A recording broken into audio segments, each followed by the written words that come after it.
You are listening to the Mother of All Talk Shows podcast with George Galloway. If I'd told you roughly 550 days ago that 550 days from now, the United States will have been stripped of its AAA credit rating, it would have been denied credit from most blue chip lenders as a result of its catastrophic level of indebtedness and its increasing inability to repay that debt. Trillions of dollars every year have to be paid out by the United States in interest payments. And these are banknotes that they simply don't have. And so they print many, many more. And because they're merely printing them, and that fewer and fewer people are using them as a reserve currency, and less economic activity is taking place in that debased currency, the problem keeps on getting worse, compounding itself at every turn. The AA might soon be a single A, and soon no one would lend money to the United States at all.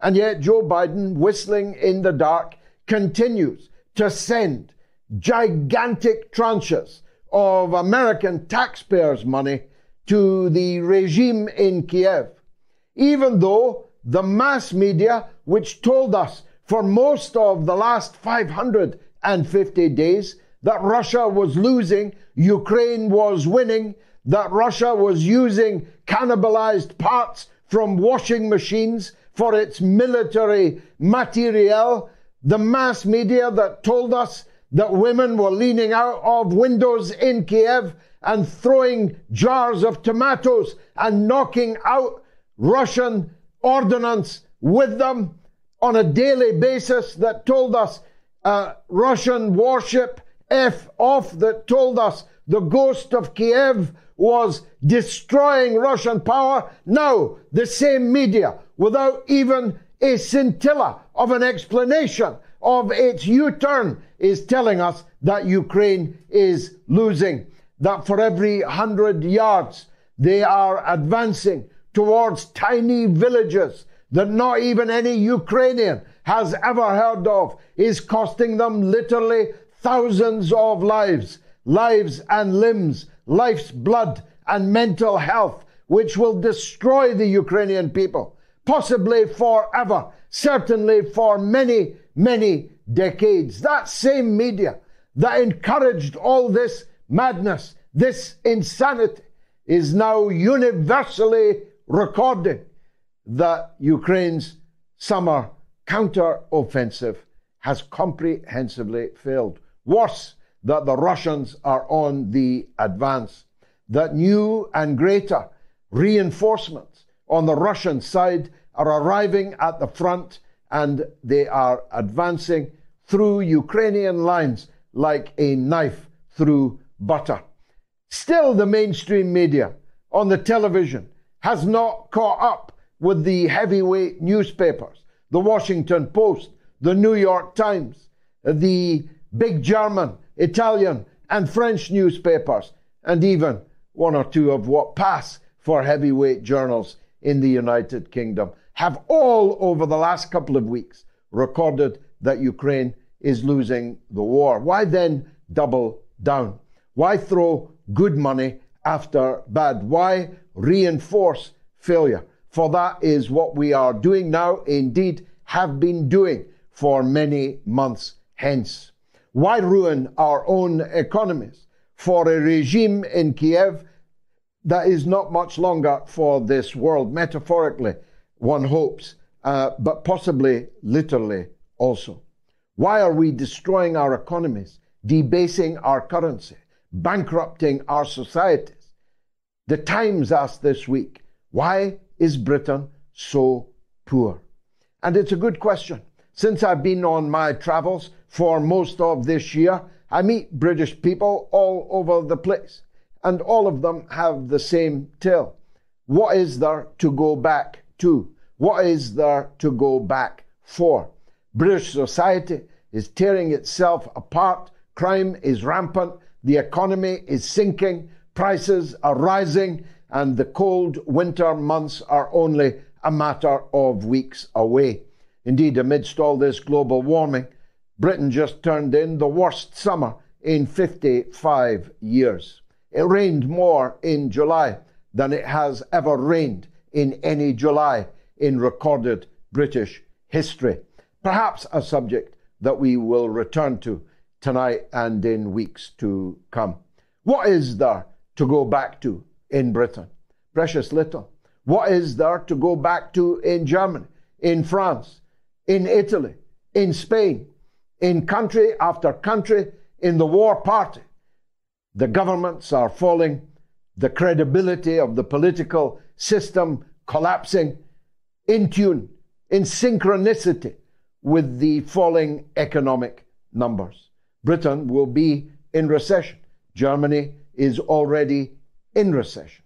The United States is staying out of recession by the aforementioned tactic of printing unlimited dollar bills, worth less with every bill that rolls off the press.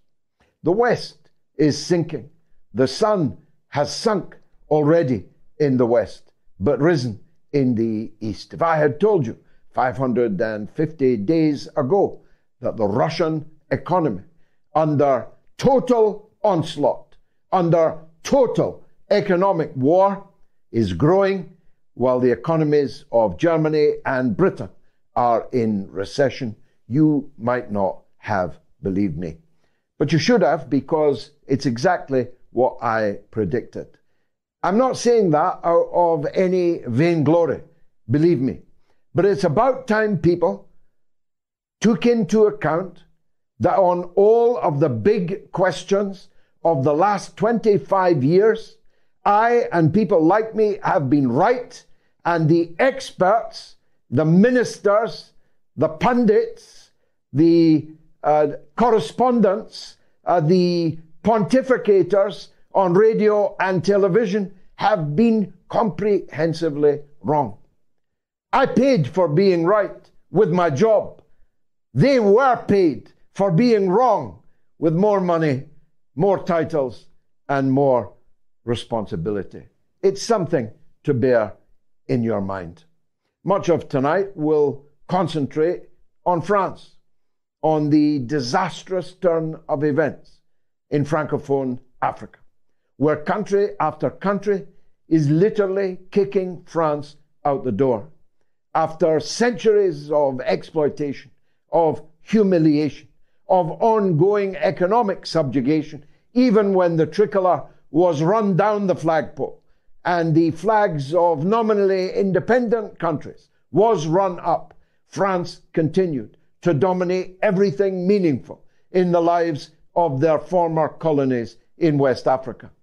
The language remained French. The currency remained the French currency, in this case, nowadays, the franc. The bank guarantees, the gold deposits are all in the vaults in Paris. Countries like Niger, where a military uprising, backed, it seems, by millions of the population of that country, has overthrown a French puppet government, as has happened in neighboring country after country over this last period. France has counted on its soft power and the corruption of the political class in its former colonies to keep it in the peacock position. But these days are rapidly coming to an end, and France is now openly threatening military action to overturn the usurpers who overthrew and now hold as a prisoner in the presidential palace the former puppet ruler of Niger. As I said on Sunday, Niger is a much more important country than most people have given it credit for. In fact, many people, including people who definitely should know better, continue to confuse Niger and Nigeria. The spelling of Nigerian is not the same as the spelling of a Nigerian. Get it right, Mr. Pundit, if you're going to pontificate on very important, significant events that are unfolding. And they are these: that 80% of every light that's burning in France this evening is powered by the uranium sent to France at measly prices by the poor people of Niger, whose uranium it originally was, who dug it, who processed it, and who sent it to France at a fraction of the price that it was worth, and that price paid in French currency for that matter. 80% of all the lights in France are powered by Niger, but only 20% of the people of Niger have any electricity at all. Just ponder that. But the worm is turning in Africa, you see. The new generation of military officers, like that incredible, fine 35-year-old leader of Burkina Faso, Abrahams Traore. You saw him in Moscow. You saw his arrival back in Ouagadougou to a crowd of scores of thousands of jubilant people. Young officers are no longer prepared to tolerate the mass impoverishment of their own citizens for the enrichment of a tiny ruling elite and its small comprador to the ultimate benefit of the former colonial power in France. So if France has recourse to military action to overturn the outcome of the uprising in Niger, they may be biting off far more than they can chew. For they will not only be fighting the armed forces of Niger, they'll be fighting not only some of their neighboring countries who have declared that any attack on Niger will be an attack on them, and that they will send their armed forces to fight France and anyone who joins France in a military aggression against Niger. But the most important of all the new factors is that the chief of staff of the Algerian army, Niger's northern neighbor, the chief of staff flew at a moment's notice to Moscow yesterday and spent the day with the Russian Minister of Defense and the chiefs of the armed forces of Russia. Algeria has a long, long friendship with Russia, going back to the days when the French were murdering Algerians in Algeria and in Paris, when the Algerian people were forced to give up the lives of more than 1 million of their people to achieve their independence from a French colonial situation in which France pretended that Algeria was literally, actually, a part of France, even though it was in Africa. Who supported the FLN? Who supported the heroes of the Algerian Revolution? Who armed them? Who funded them? Who proselytized for them? Who propagandized for them? Yes, the same country that did the same for Mozambique, for Angola, for Zimbabwe, for Namibia, and of course, most importantly of all, for the Republic of South Africa. They wonder why Russia is popular in Africa, and France and Britain and Belgium and the other colonists are unpopular. How could it be otherwise? So Algeria's long defense treaty relationship with Russia is such that when Algeria says that it will not stand by if Niger is attacked by the colonial powers, you can be sure that they will do so with the full support of Russia. Russian arms, maybe Russian fighters. I understand that the Wagner group are currently out of work. With the whole panoply of Russian state power in its ironclad alliance with China, may soon be involved in a conflict in a tiny African country before last week many had never heard of and certainly could not place on a map.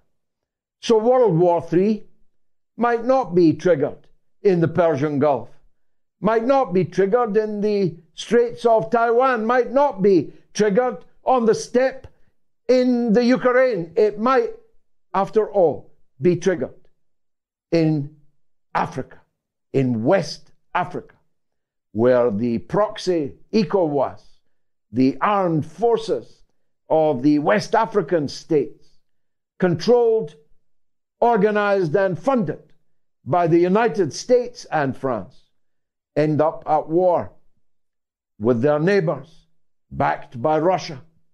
Another new flashpoint arising in the world. And finally, we'll be talking tonight about what's left. I no longer describe myself as left because what people have been led to believe, led mainly by the so-called left themselves, to define a leftism which has nothing to do with me, neither I to do with it. Nowadays, being left means supporting the European Union. That's right, Fortress Europe, that sees thousands drown in the Mediterranean before they will allow the walls of their fortress to be breached. The European Union, where the national minimum wage of 12 of the members of the European Union is less than 500 euros per month. Do you know that the minimum wage in Bulgaria, a member of the European Union, averages at 289 euros per month? No wonder, when it was possible to do so, so many Bulgarians came to live and work in my own country of Britain. No wonder Bulgaria has been left with so few of its finest, strongest, most economically active citizens, for they have had to go elsewhere in the EU to live. Nowadays, being left is to support that organization run by the unelected bureaucrats in Brussels and by the plutocrats of the European Central Bank.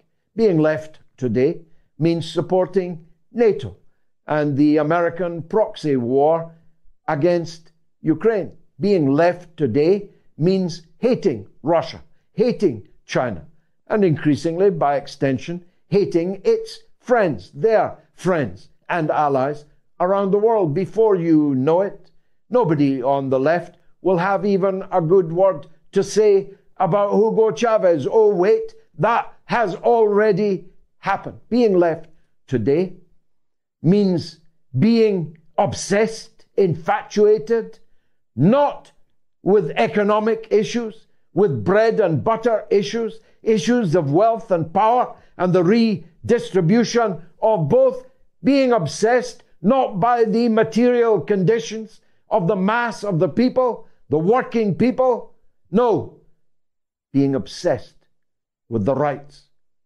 of hairy-assed grown men to get their kit off in front of our sisters, our daughters, and our wives in changing rooms, in Primark, or in swimming pools and gymnasium clubs. It is to be obsessed by sex, gender, and race. Well, if that's left, I've left the left. But there's an important new book which makes the case that the left will have to begin again at the beginning. We'll be talking to one of the authors. But I'll be right back, I promise.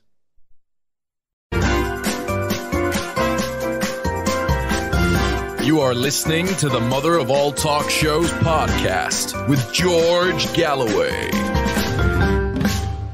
Max Abrams is a gentleman and a scholar of the very first rank, a writer, an analyst, a broadcaster, and a professor of politics in the United States of America. And there's so much Americana to pick over this week, as every week.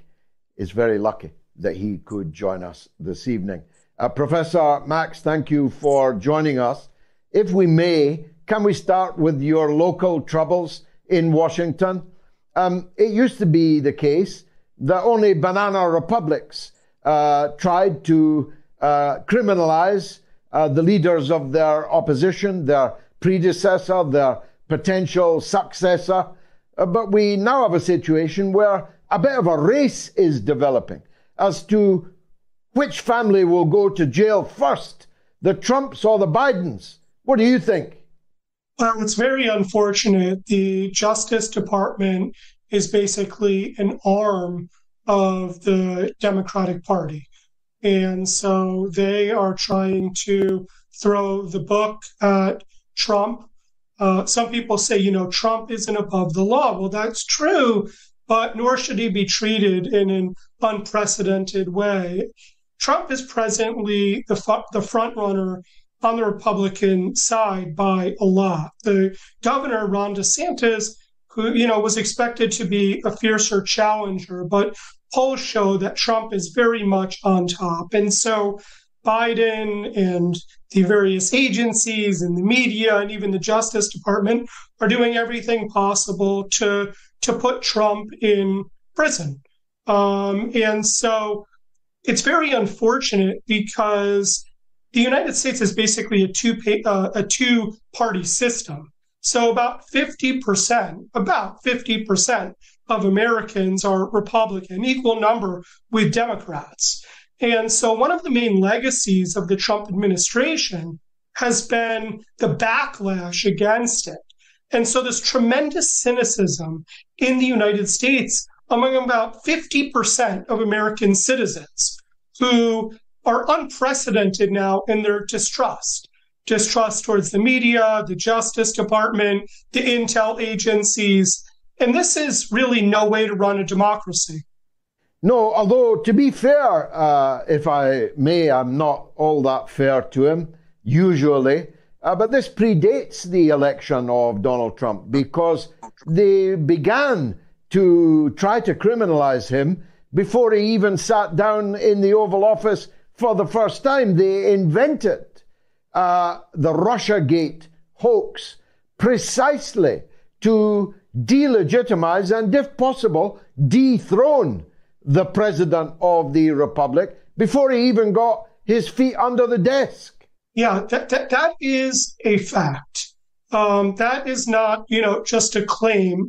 We can see, you can see this, your viewers can see this if they wanted to research this, that you could see the letter actually from John Brennan to Obama warning that Hillary Clinton was behind Russiagate, that she had come up with a strategy that Trump was in cahoots with Russia and that they were colluding. And this actually preceded his election. And from the moment he was elected, that basically became a mainstream view, which was, perpetrated by all of the instruments of power.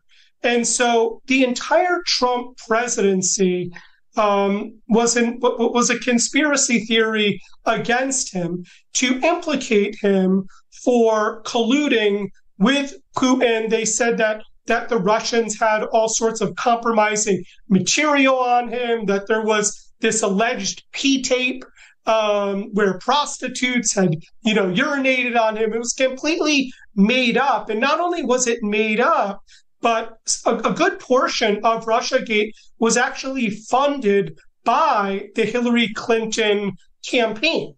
And it was reported by as fact. And then the various impeachments against him were all intended to overturn the 2016 presidential election. And there are major lasting repercussions in terms of the health of the American polity, even beyond those 4 lost years. I'm telling you, the establishment has lost about 50% of American citizens. They no longer really trust all of these major instruments of power, and they shouldn't. You're too young to have lived through it as I did, but this all knocks Watergate into a cocked hat, you know. The offences of the committee to re-elect the president, properly named Creep, to re-elect Richard Nixon, who broke into the Watergate building and set in motion a chain of events that destroyed the presidency of Richard Nixon. That had nothing on the story that you have just adumbrated, never mind the story I'm about to move on to.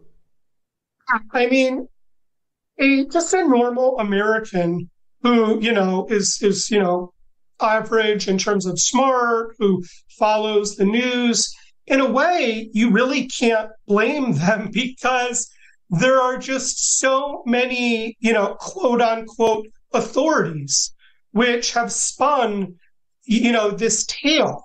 And then these people, just normal citizens, they have friends and they have family, and all of these people are the recipients of all of this misinformation. So you have huge portions of the American public. They might be perfectly well-intentioned, and they have absolutely no idea what's going on. Now, it's unseemly to try and put your chief opponent in jail, to be sure. But at the same time as they're trying to do that, they seem to be brazenly, I would say recklessly, defending the son of the president, indeed the president himself. So it's a kind of double whammy. They're trying to criminalize Trump whilst keeping themselves out of jail for levels of malfeasance which make the eyes water.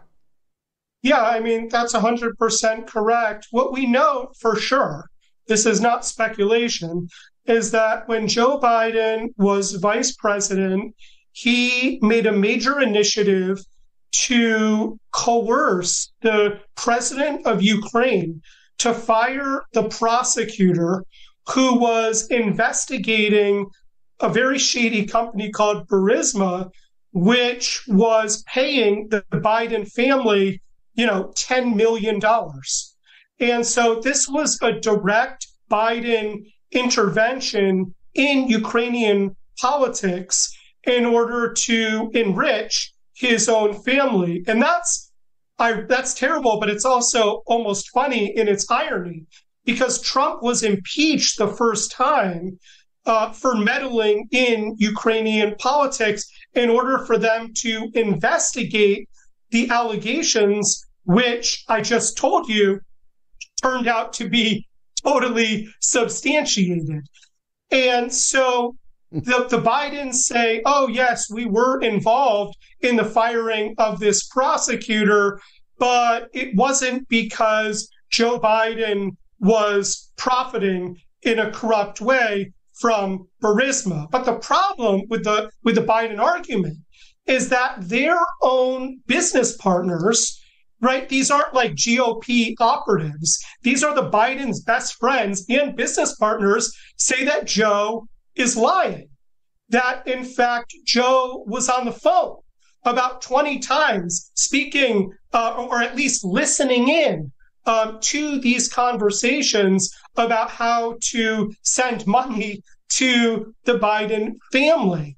Now, that is a very important issue of corruption, but it is simultaneous to massive Joe Biden support for the Ukraine war, right?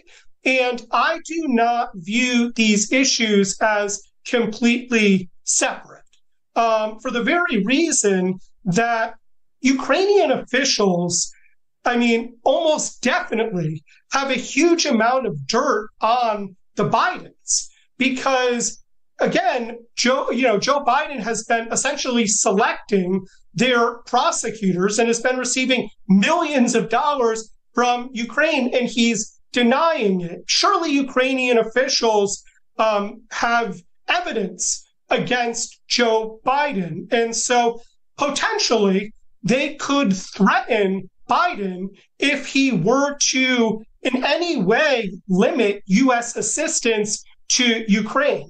Now, I don't see that happening because Joe Biden is such an enthusiastic supporter of Zelensky. Nonetheless, I'm not sure that he has the freedom of movement to disentangle himself given his shady, corruption in Ukraine. And so what I would like to see more and more of is a connection between these two really important stories of Biden corruption in Ukraine and Biden sort of limitless financial and military support in the Ukraine war. I do believe that these are not entirely separate stories, and more, I hope to see them converge. You'll be telling me next that the Pope is a Catholic. We'll have to turn, Max, in the time left to us, to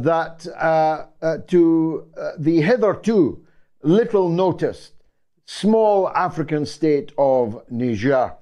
As I was seeking to make the case in my monologue, this may turn out to be the flashpoint, just when we were all looking down the straits of Taiwan or across the Ukrainian steppe. We now have shaping up a superpower battle over the uranium riches of Niger.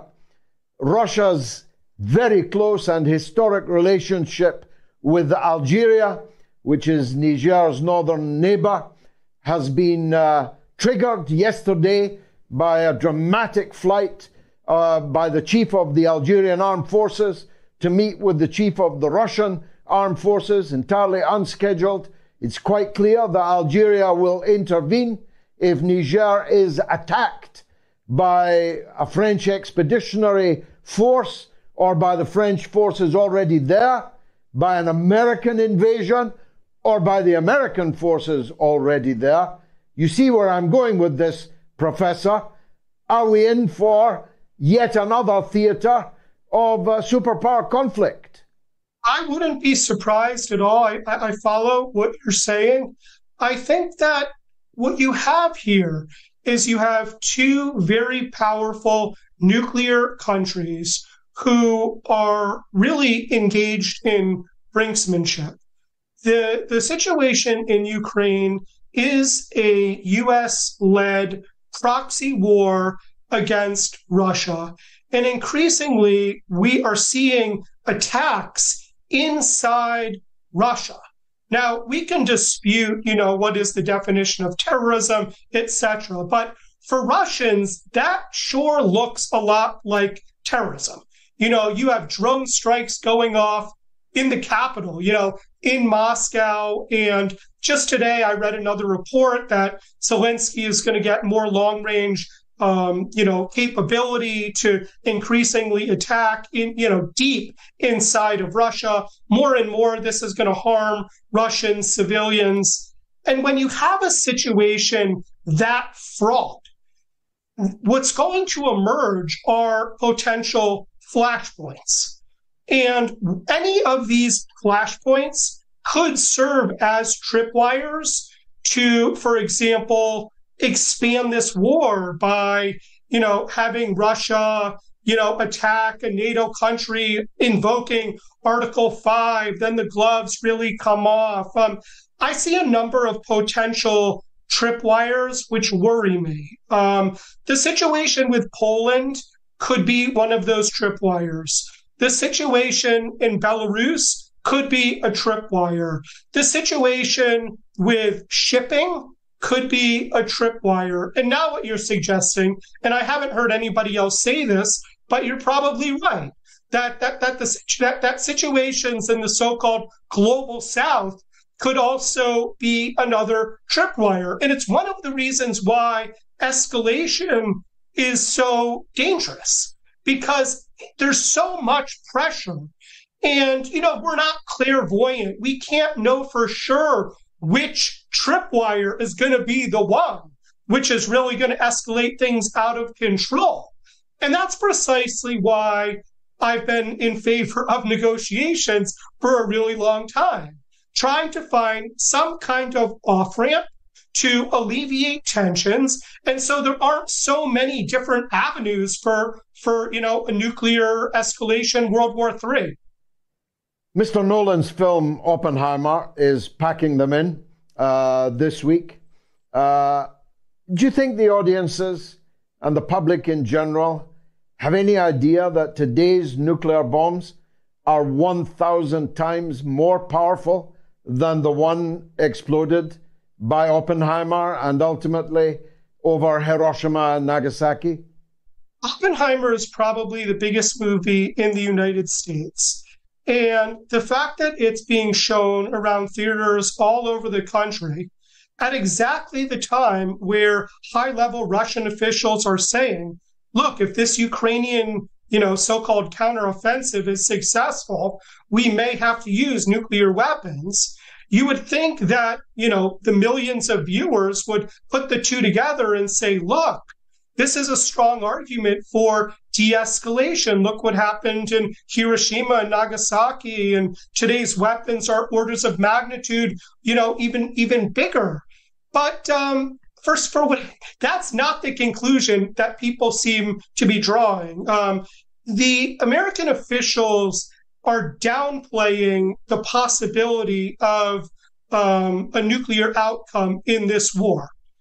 They want Americans to believe that the United States can continuously ramp up its support, its quote-unquote support for the Ukrainian side at no risk, and that Russia is unable to escalate any further.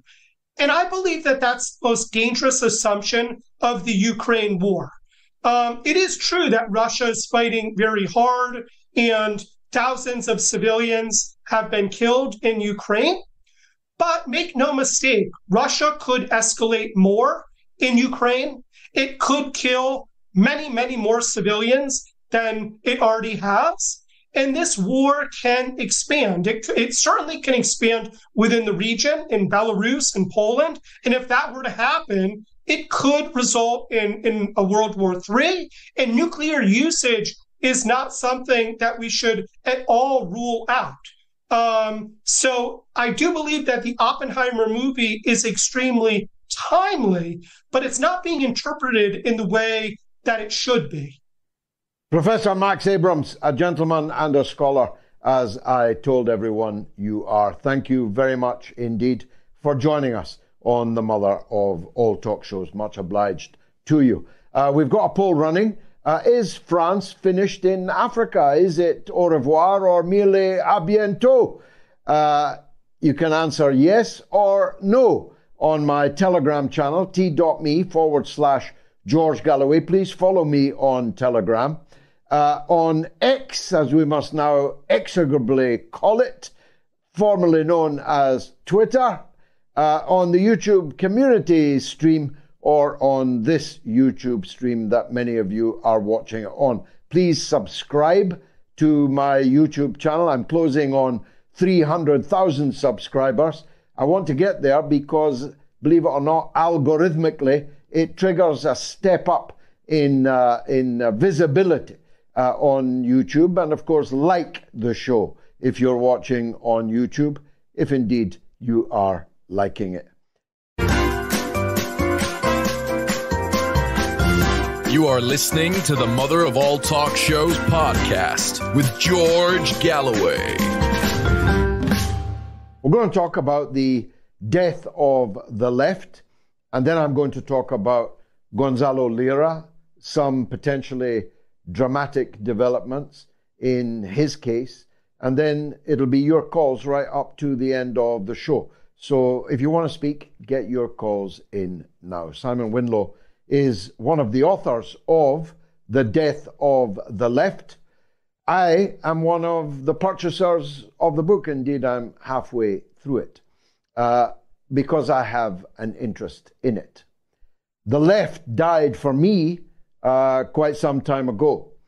And if it had died for everyone at the same time, and we had started at the beginning again, well, I'd have been a happy man. But I'm not happy because so many people still cling to the illusion of what was the traditional left, or at least hope that what passes for the left nowadays can be reversed and returned to a more traditional perspective. I think if you read this book, you'll find that that is a pipe dream. Simon Winlow joins us now. Simon, I'm very grateful to you. Congratulations on the book. I hope that it sells well. It deserves to.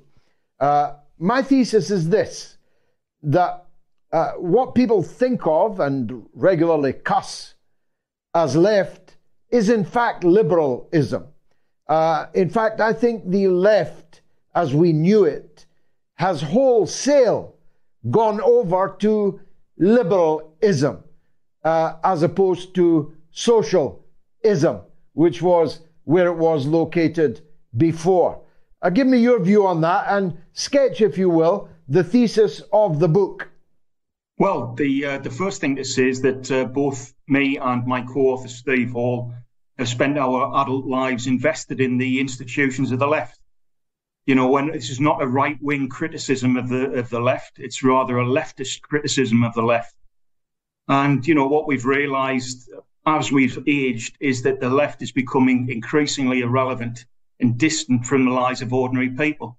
It doesn't propose to advance the material interests of the working class.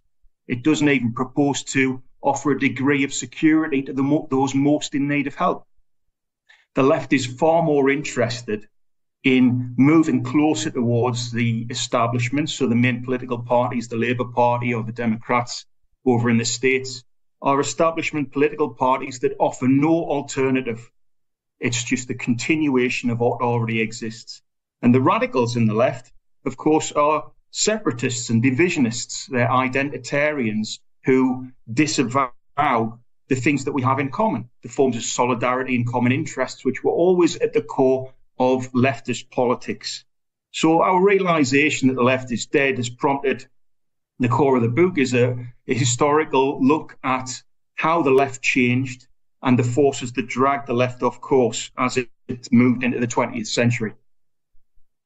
Well, like you, I was a part, some say a leading part, of the left as long ago as the 1970s, certainly by the 80s. Do you think it all died at the miners' defeat in 84, 85? Well, certainly that was a crucial break for me. The defeat of the left and the rise of Kinnock and the gradual move of the Labour Party towards the centre ground of British politics indicated that they'd lost all connection to their core support in the working class.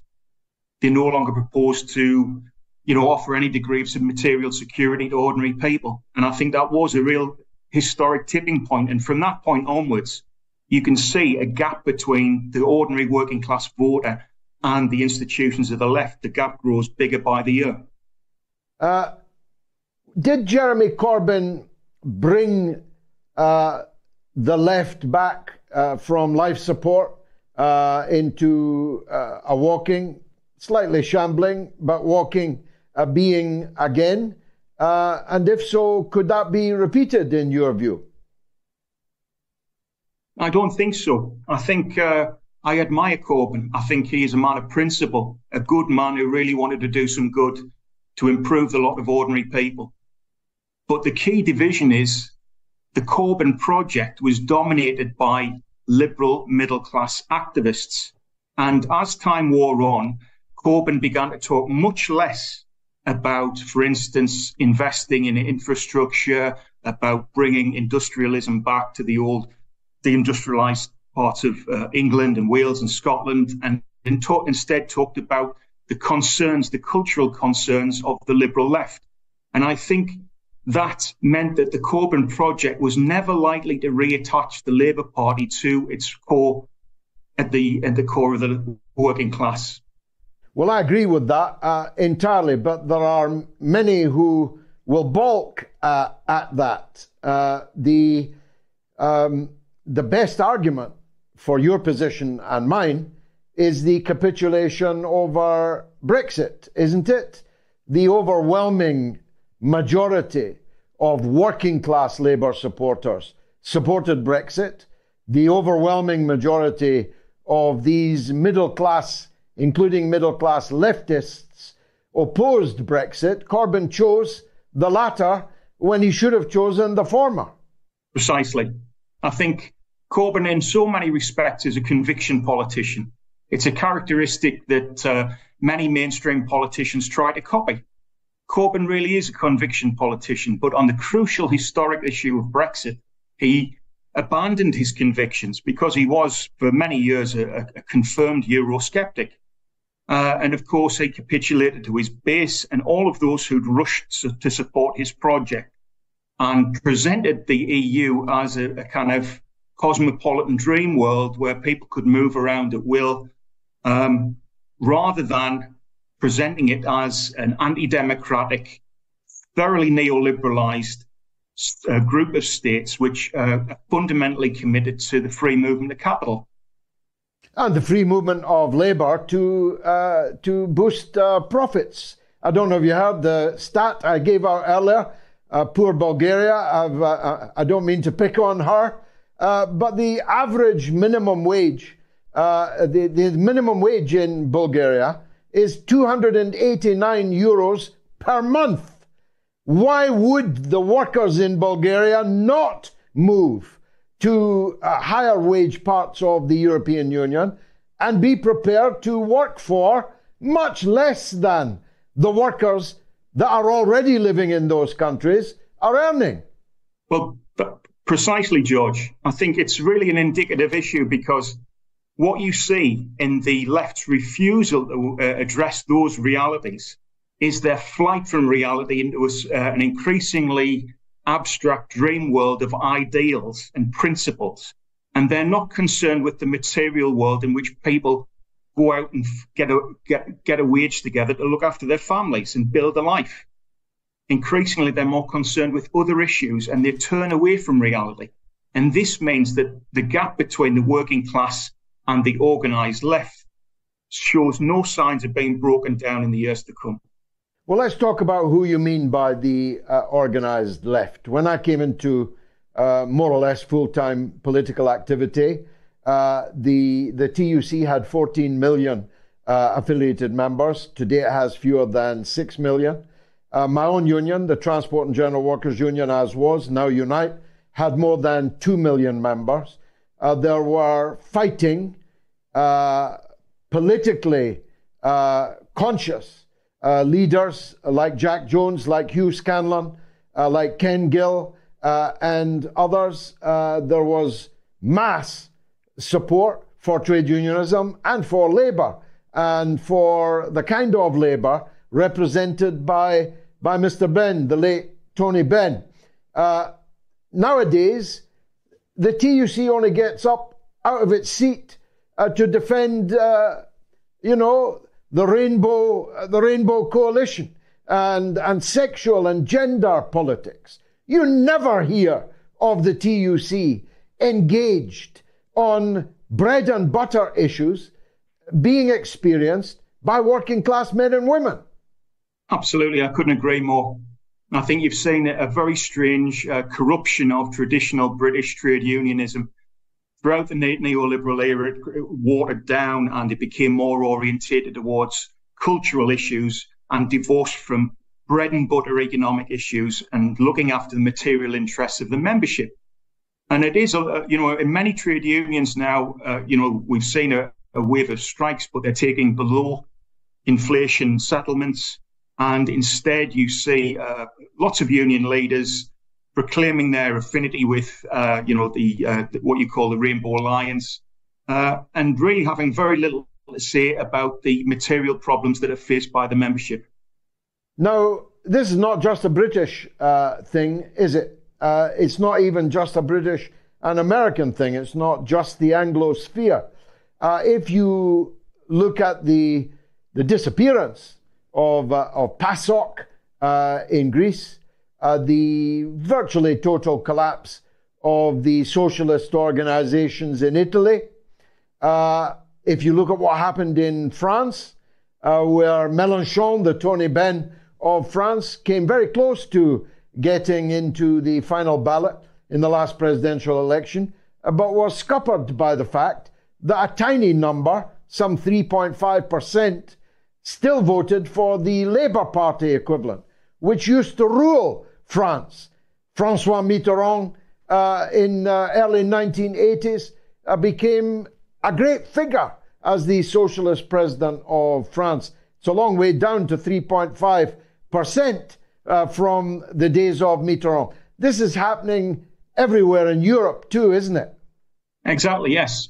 And I think, lots of ordinary people have re-engaged with politics as a result of their declining life chances, the difficulties they've faced as, their incomes have fallen in the last 20 years in particular.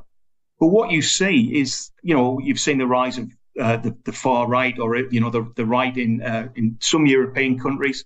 But in most cases, even the far right parties in Italy and elsewhere, they're confirmed neoliberals. They won't change anything in terms of economic management. They're interested purely in cultural issues.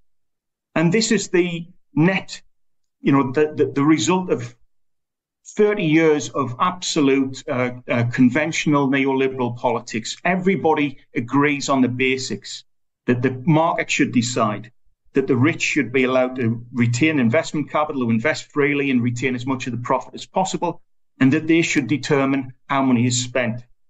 And instead, politics has become obsessed with cultural issues.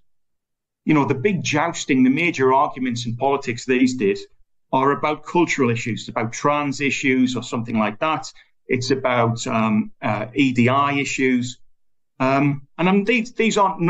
These are important issues, but the left abandonment of the economic realm means that it just becomes increasingly divided, and it throws away the potential for unity across these different identity groups, which was always at the core of traditional leftist politics, a sense of common cause. And that has been lost now. It's the difference between, as Mr. Ben used to put it, I've heard him say it 1,000 times, there's nothing frightening about socialism. It's social-ism, socialism. And these lefts, as they would probably still describe themselves, really believe in individualism, don't they? They've lost the sense of the social, the collective, the class. Precisely, yes. Individualism is at the core of leftist politics now. It has been for many years, in fact. But all the identitarian groups that we've seen proliferate in the last decade in particular, they're built around a kind of separation from groups which are broadly equivalent to them. So the difference between, black people and white people, or Muslims and Jews, or your sexual interests should be irrelevant in the political realm. Socialism looked past these divisions, and in particular with regard to working class politics, it was about identifying sameness, commonalities, the things that we had in common. They should be at the forefront of leftist politics, not the differences, not the individual interests. And of course, the increased obsession with individualism and difference is immediately captured by the corporate world. And as we've seen, corporate America in particular, taking advantage of the left's absorption into cultural politics by simply levering up representative groups into high-level management positions and saying that they're progressive, while doing absolutely nothing to raise the wages of those at the bottom of the pile. Yeah, you're supposed to applaud that today's cruise missiles might well have been launched by a woman of color, of a particular sexual orientation. It would be funny if it wasn't so tragic. Tell people how they get your book, please, Simon. Or you can buy it from all major retailers, but I would prefer you to have a look at the Policy Press website, where you can download it or buy it directly.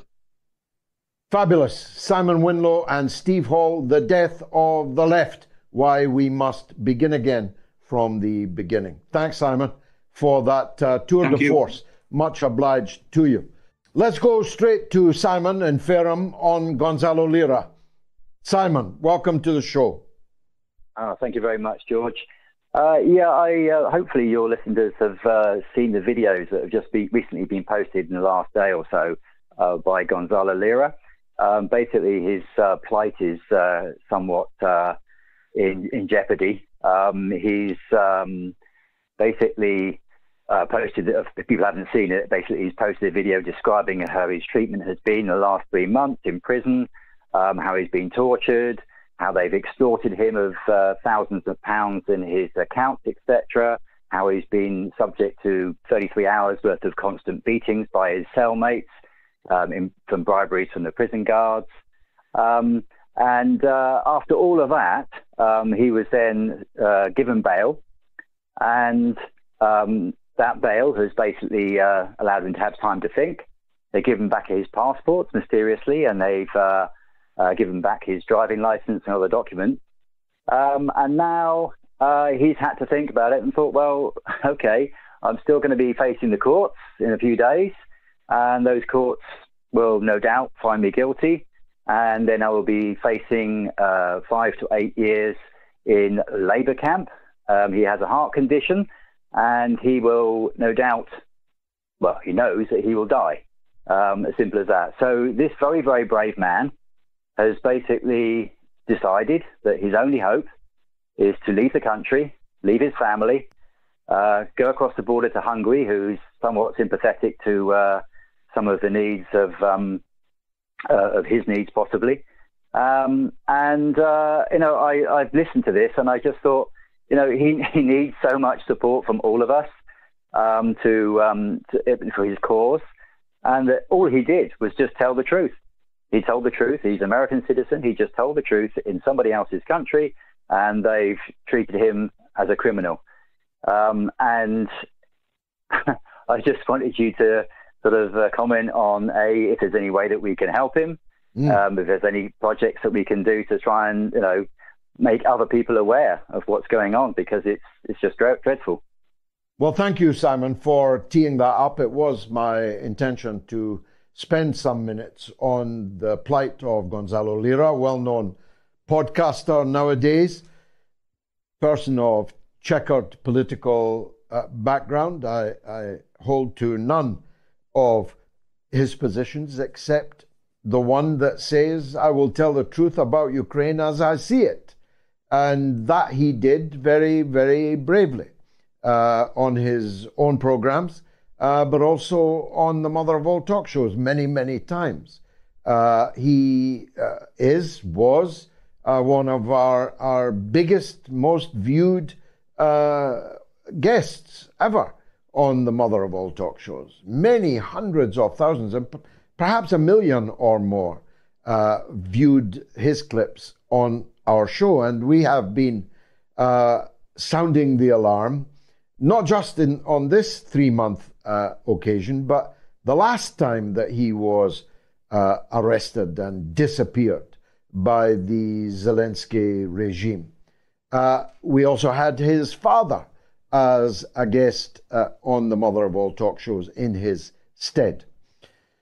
I should preface what I'm about to say with this, that nothing that comes from a man in captivity can be entirely relied upon. He could be being coerced to say things and do things.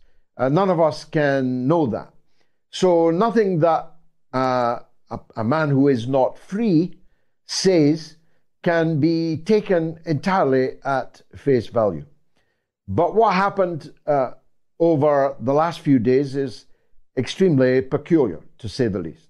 And Gonzalo has acknowledged that in the words of a fellow prisoner who, he says, told him, they want you to escape.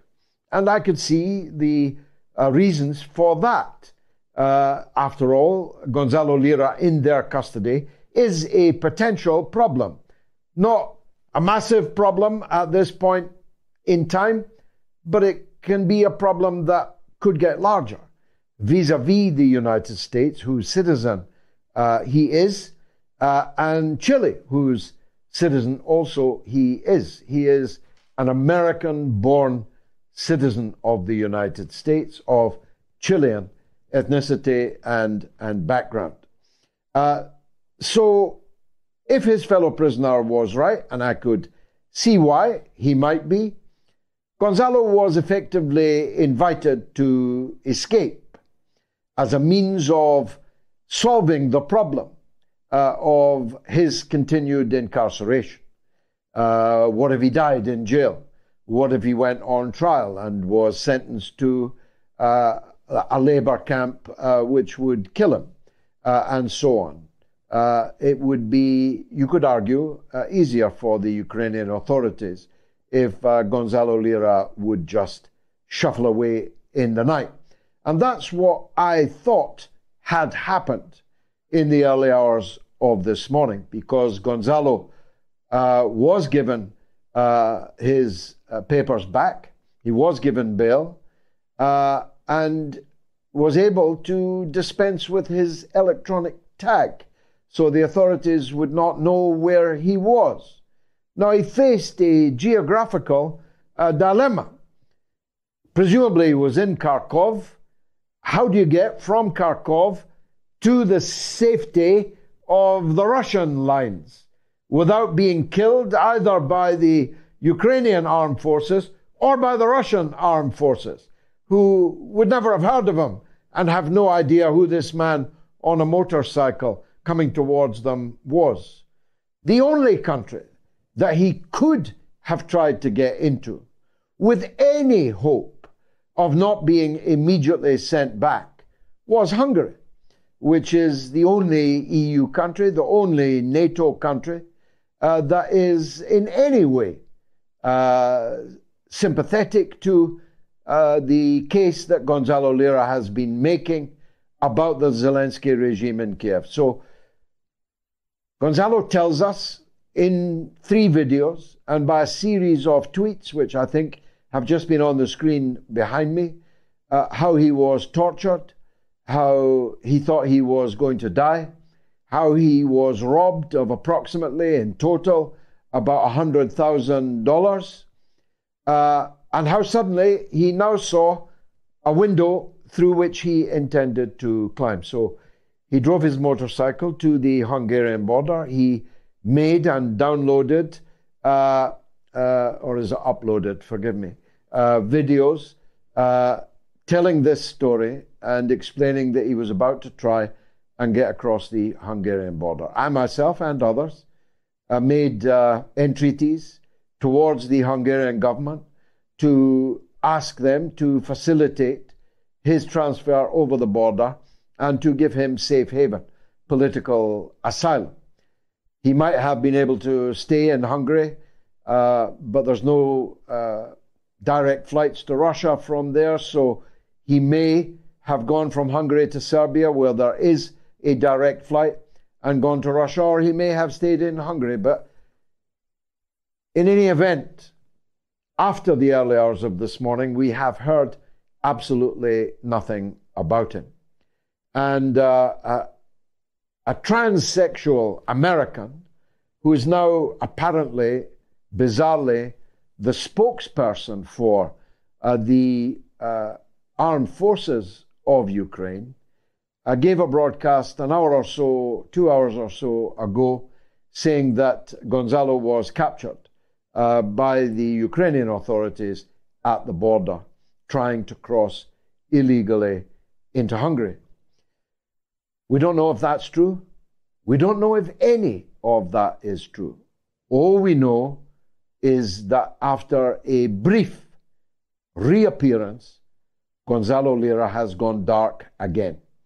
We are unable to reach him. He's unable to reach us. At one point in the early hours of this morning, I hoped Gonzalo would be here on the show with us this evening, but that was not to be. He may be safe. He may be back in the custody he was in, but that would beg the question, why release him from it and then allow him to flee and then take him back into custody? Or, I'm very sorry to say, something even darker may have befallen him. I have no evidence of that. I hesitate even to say it, but it must be a possibility. Some people don't like Gonzalo Lira. I get that. I don't like many aspects of his political positions, his attitudes on various things. But Gonzalo Lira's truth-telling has inflicted strategic damage on Zelensky, on his corrupt regime, and by extension on his NATO enablers and facilitators. That means we should support him. That means we should care about what happens to him. But it also, of course, means that he's in very real danger this evening. Gonzalo Lira, we pray for your safety. Mark in New York might be the last caller, but we better line one up otherwise. Mark, go ahead. All right. I just want to say a couple of things. I love you. Love your accent, but more importantly, I love the substance of the things that you're talking about. I seen the phone number up there today, and I said, I got to call because I've got to say a few things.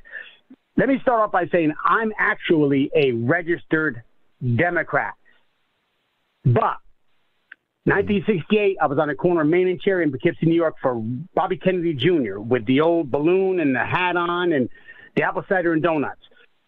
My mom loved all those folks, all the way up to Carter. I voted for Clinton and Mario Cuomo. It's over. They've lost their minds. Like Reagan said, they left me. I didn't leave them. And we're going to have to do a few new things in this country. And I'm sorry if the world's going to listen. They're going to have to listen. We will have to start implementing deportations. I'm sorry for you to hear this, but we're going to have to start implementing an amendment to the Constitution on American activities. Your existential threat to the United States, we've got to deport you. I'm talking about U.S. citizens that were born and raised here. We've got to get you out. So we got to get an amendment. We got to get that going. Also, reparations for Union soldiers. I'm all for reparations to a degree. To a degree. Let's see what's happening here. But let's talk Union soldiers, the Federals, the Northerners. They lost farms. They're working in industries, factories, shoemakers. They lost it all. Reparations, Union soldiers. Got it? Yeah, I've got it. I've never heard of it as a demand before. But of course, I'm glad that the Union won the war, and the working class of Britain strongly supported the Union cause in the American Civil War, which was, until the First World War, the most ruinous, industrialized slaughter that the world had ever seen. Of course, I support the Union side and hail the Union heroes. It's just a pity that Abraham Lincoln, upon freeing the slaves, turned these very same Union soldiers into the final annihilation of the original Americans, the American indigenous population who came to be called Red Indians, though they were neither red nor Indians. My mother always says that she knew I was going to grow up not like other boys because I was the only one during the cowboy films and the big Western movies who was always, without equivocation, on the side of those so-called American Indians, who were called savages routinely in movies and TV shows at that time, when in fact the savagery was coming from the white European settlers who stole their land and made false treaties with them and destroyed and ultimately genocided them. 100 million original inhabitants of the Americas, from the north to the south, from Canada to Chile. 100 million. How's that for a Holocaust? Were wiped out by first Spanish, then French and British colonial invasion and occupation. Whether you can pay reparations, I'm not sure. To whom you pay them, I'm not sure. And in any case, it could be that these demands are merely further divides amongst the people we need to unite. There's more than enough wealth in America to solve America's problems. If you stop spending trillions on endless wars, if you stop stuffing trillions down the mouths of the military-industrial complex, if you stop sending hundreds of billions to tin-pot tyrants like Zelensky, if you would only bring your armies home, if you would only spend your money in your own country, picking it up from the travails into which it has slumped, the degeneracy of American society today. 2 mass shootings per day in the United States of America. Thousands of bridges in danger of falling down and regularly falling down. Derailments of locomotives carrying some of the most toxic of materials known to man are an everyday occurrence on the decrepit, ramshackle United States railway network. Do you know how many bridges China has built in the last 40 years? Take a guess. 1 million bridges have been built in China in the last 40 years. High-speed trains, safe highways, levels of public safety unimaginable in the United States. There are no mass shootings in China. None. In fact, Chinese police are not even armed. Did you know that? There's social peace and cohesion in China. There is nothing but chaos and disorder in the United States of America. And I say all of that as somebody who loves America, who traveled the length and breadth of America, gave speeches north, south, east, and west. I have a bookcase full of American writers, a Spotify playlist full of American artists. I'm about to watch an American movie. I watched a brilliant one last night again, The Blues Brothers, one of the greatest movies ever made. I love America. I don't want to see Americans suffering. That's why I feel so badly about this current state of affairs. Military history says, I watch each night with a joint. I don't agree on most things you say, George, but you're entertaining nevertheless. That's because you're smoking a joint. Throw it away. Emancipate yourself from mental slavery and these intoxicants, stupefiers. Sober up, man. Sit up straight and listen to what I'm saying, and then you'll agree with more of it. That's all I've got time for, alas, but I will be back, God willing, on Sunday for the mothership, for the Sunday night mother of all talk shows. It's at the slightly earlier time. I always need to point this out. It's at 7 p.m. UK time on Sunday. There'll be more great guests, more great calls, and more of whatever it is you think I give you. Until then, good night.